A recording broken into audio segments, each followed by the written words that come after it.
only $2, I made this super cute ghost with only yarn and a foam board. To start, I cut a small rainbow shape out of the foam board and glued strips of the yarn down, leaving it to hang off of the edges. And then you'll trim the ends to make sure they're all the same length, and I added these tiny black circles for the eyes.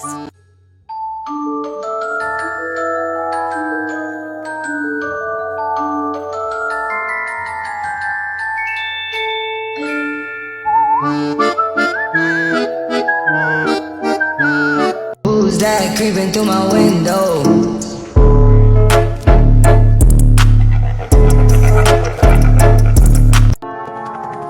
Was a long time ago, longer now than it seems, in a place that perhaps you've seen in your dreams, for the story that you are about to be told.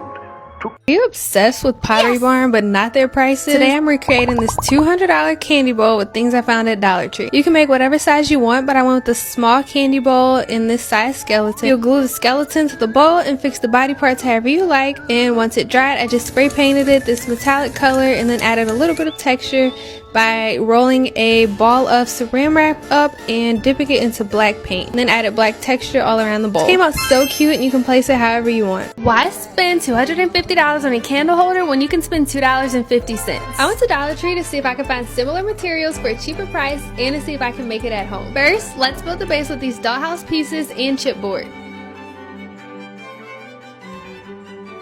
And now that we have the base together, let's spray paint the entire thing black. And once it dried, I painted parts of the roof with the purple acrylic paint. I made these minis out of a modeling clay and painted them to match the candle holder. I also learned that modeling clay melts in the sun. And for the final touches, I'm going to add moss around the entire base, and then I'm just going to place everything and glue it down with hot glue.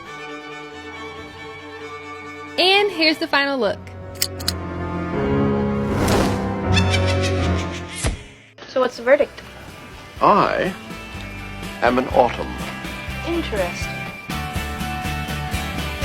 Buy or DIY? Have you seen the aesthetic Halloween decor all over your Pinterest feed but don't like the price tag? Yeah, me neither. I keep seeing these cute little ghosts that you can put candles or tea lights in, but they're all over $25. So I decided to make my own out of clay and see if I could save money. I'm using this clay kit by Potted, and it comes with literally everything you need for a DIY project. I just rolled the clay out and draped it over a small cup to dry it, and then poked holes out for the eyes and the mouth. After it was completely dried, I painted it orange and then added a clear glaze. But the big question is, should you buy or DIY? The clay kit is $50, but it only costs around $7 to make one of these ghosts. Definitely a DIY.